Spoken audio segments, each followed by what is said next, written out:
देखो पिछले वीडियो में अपन ने प्रश्नावली 4.1 का पहला किया था, यह है अपने पहले का दूसरा। इसमें भी अपने को बताना है युग्म संगत है या असंगत है। देखो सबसे पिछले वीडियो में मैं आपको बता चुका हूँ कि कब संगत होते हैं और कब असंगत होते हैं। 3 स्थितियाँ बनती है, तीनों स्थितियाँ एक बार वापस देख लो। पहली स्थिति बनती है यदि a1/a2 बराबर नहीं b1/b2 हो तो रेखाएं प्रतिच्छेद करती हैं और हल अद्वितीय होता है, और अगर हल अद्वितीय हो तो युग्म कैसा होगा, युग्म संगत होगा। और दूसरी स्थिति बनती है a1/a2 बराबर b1/b2 बराबर नहीं c1/c2। अगर ये वाली स्थिति बन रही हो तो रेखाएं कैसी होगी, समांतर होगी। रेखाएं समांतर हो तो युग्म कैसा होता है, असंगत होता है। लेकिन असंगत होने से पहले अपने को इसके हल देखने होते हैं। हल क्या होंगे इसके, कोई हल नहीं होगा। तीसरी स्थिति देखो, तीसरी स्थिति बनती है इसमें यदि a1/a2 बराबर b1/b2 बराबर c1/c2 तीनों अनुपात बराबर हो तो अपन क्या देखते हैं कि रेखाएं समपाती होगी, एक रेखा के ऊपर ही दूसरी रेखा होगी। और अगर समपाती होगी रेखाएं तो हल कितने होंगे, हल अनंत होंगे और युग्म संगत होंगे। इसके आगे देखो, आप देखो पिछला जो सवाल किया था अपन ने सेम टू सेम वैसा का वैसा ही है। युग्म संगत है या असंगत है बताना है, तो अपन क्या करेंगे, ये वाला पहला समीकरण, ये वाला दूसरा समीकरण। देखो इस 2 का पक्षांतरण किया तो -2 बराबर 0 हो जाएंगे। 3x - y बराबर 2 है तो 2 का पक्षांतरण किया -2y बराबर -2 बराबर 0। और ये वाला 6x - 2y, इस 4 का पक्षांतरण किया तो -4 बराबर 0। ये पहला समीकरण और ये वाला दूसरा समीकरण। देखो पहले वाले समीकरण में तो ये वाला a1 b1 c1 a2 b2 c2 ये मैं आपको पहले ही बता चुका हूँ कि अपन किस आधार पर लेते हैं। देखो a1 बराबर है 3, a1 बराबर 3, b1 बराबर कितना है -1 और c1 बराबर है -2। अब देखो a2 बराबर 6, b2 बराबर कितने हैं, b2 बराबर -2 और c2 बराबर है -4। पहली वाली समीकरण में a1 b1 c1 है और दूसरी वाली समीकरण में a2 b2 और c2 है। ये ध्यान रखना अपने को। अब देखो 3 स्थितियां बनती हैं, उसके अनुसार अपन सबसे पहले a1/a2 निकालते हैं। a1/a2 निकालेंगे तो 3/6, 3 एकम 3, 3 दूनी 6 बराबर 1/2। अब क्या निकालेंगे, b1/b2, ये निकाल लिया b1/b2 -1/-2, माइनस में से माइनस कैंसिल तो 1/2 बच गया। अब देखो इसके आगे देखो c1/c2 निकालेंगे तो क्या है, c1 का मान -2/-4, माइनस में से माइनस कैंसिल, 2 एकम 2, 2 दूनी 4 बराबर 1/2। देखो अपने जो ये स्थितियां बन रही हैं वो लिखते हैं अपन। क्या होता है, देखो कौन सी स्थिति बनती है, 3 स्थितियों में से एक स्थिति बनेगी कोई सी भी। a1/a2 1/2, 1/2, 1/2 तीनों बराबर है तो अपन लिखेंगे a1/a2 बराबर b1/b2 बराबर c1/c2। अगर ये वाली स्थिति बन रही हो तो अपने क्या होता है, रेखाएं कैसी होती है, रेखाएं समपाती। रेखाएं कैसी होती हैं, समपाती। रेखाएं समपाती, अगर रेखाएं समपाती हो तो हल कैसा होगा, हल कैसा होगा, हल अनंत हल होंगे, अनंत हल। ये हो गया अनंत हल। अगर अनंत हल हो तो युग्म कैसा होगा, युग्म बनेगा, संगत बनेगा, युग्म संगत। देखो प्रश्न में अपन को यही पूछा और अपन ने यही बता लिया। यहाँ तक उतारो।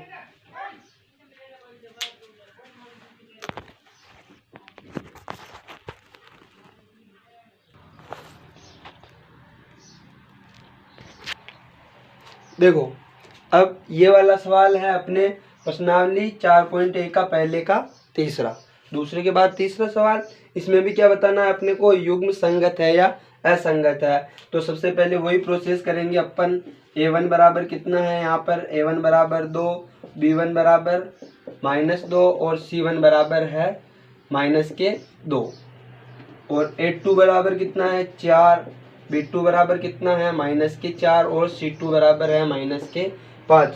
देखो ये जो अपने को दो समीकरण दिए हुए हैं, दोनों समीकरणों में सबसे पहले इस अचर पद का इधर पक्षांतरण किया और इस पद का भी इधर पक्षांतरण किया, तो ये -2 बराबर 0 हो गए इस समीकरण में, और -5 बराबर 0 हो गए इस समीकरण में। समीकरण 1 व 2 से अपने को पता है कि a1 b1 c1 कैसे निकालते हैं और a2 b2 c2 कैसे निकालते हैं। इसके बाद जो अपनी जो स्थिति बनती है, अगली स्थिति, वो अपन पहले इनका अनुपात निकालेंगे, फिर कौन सी स्थिति बन रही है उस आधार पर अपन बताएंगे कि युग्म संगत है या असंगत है। देखो a1 बट्टा a2 बराबर 2/4 बराबर 1/2, 2 एकम 2, 2 दूनी 4, 1/2 आ गया a1 बट्टा a2। अब निकालेंगे b1 बट्टा b2, b1 बट्टा b2 निकालेंगे तो -2 बट्टा -4, माइनस में से माइनस कट गया, 2 एकम 2 और 2 दूनी 4 बराबर 1/2। ये देखो ये दोनों बराबर आ गए ना, तो अपन अगली स्थिति भी निकालेंगे c1 बट्टा c2। c1 बट्टा c2 निकालेंगे तो क्या आएगा, -2 बट्टा -5, माइनस में से माइनस कट गया तो क्या बचा, -2 बट्टा, क्या बचा, माइनस में से माइनस तो कट गया, बराबर 2/5 बच गया। तो अब देखो, अब यहाँ से अपन तुलना करते हैं ना, तो तुलना करने पर अपने a1 बट्टा a2 बराबर b1 बट्टा b2 बराबर नहीं c1 बट्टा c2, ये दोनों अनुपात तो बराबर है लेकिन ये वाला बराबर नहीं है। तो अपने जो स्थिति बन रही है वो लिखेंगे अपन, क्या बन रही है, a1 बट्टा a2 बराबर b1 बट्टा b2 बराबर नहीं c1 बट्टा c2, ये वाली स्थिति बन रही है। कौन सी स्थिति है, दूसरी वाली स्थिति, बताया था आपको। अगर ये वाली स्थिति बन रही है तो रेखाएं कैसी होगी, रेखाएं समांतर होगी। कैसी होगी भाई, समांतर रेखाएं समांतर हो गई। अगर रेखाएं समांतर हो तो कोई हल नहीं होगा, कोई हल नहीं होगा। अगर कोई हल नहीं हो तो क्या होता है, कोई हल नहीं होने पर युग्म कैसा होता है, युग्म असंगत होता है, असंगत।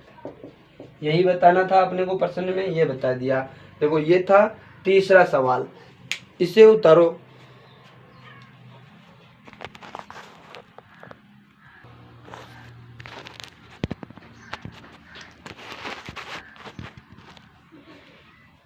देखो ये वाला है पहले का चौथा, पहले का लास्ट सवाल। इसमें भी अपने को पहला जो सवाल है उसमें युग्म संगत है या असंगत है बताना है। तो देखो अपन वही काम करेंगे जो ये समीकरण था, इसका इधर पक्षांतरण किया तो -8 हो गए बराबर 0, और 12 का इधर पक्षांतरण किया तो -12 बराबर 0। ये हो गया पहला समीकरण, ये हो गया दूसरा समीकरण। दोनों समीकरणों से अपन a1, ये तो है a1 b1 c1, a1 बराबर कितना है 4/3, b1 बराबर कितना है 2 और c1 बराबर है -8। जो अपन को प्रश्न में दे रखा है उसके अनुसार अपने को पता है कि a1 b1 c1 अपन कैसे निकालते हैं।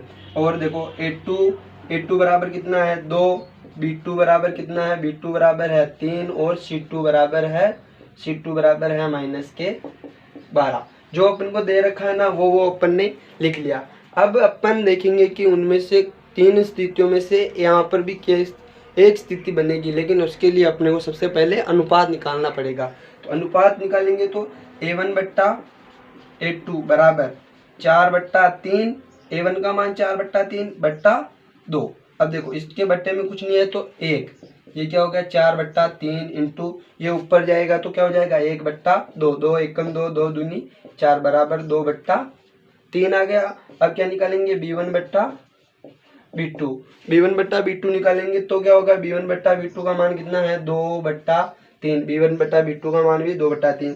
देखो a1 बट्टा a2 बराबर b1 बट्टा b2 दोनों बराबर आ गए ना, तो अपन c1 बट्टा c2 भी निकालेंगे। c1 बट्टा c2 निकालो, c1 बट्टा c2 बराबर -8 बट्टा -12, माइनस में से माइनस कट गया, 4 में से काट दो, 4 एकम 4, 4 दूनी 8, 4 3 12, 2/3। देखो तीनों अनुपात बराबर आ गए, तो अपन यहाँ पर लिखेंगे कि तीनों अनुपात बराबर है।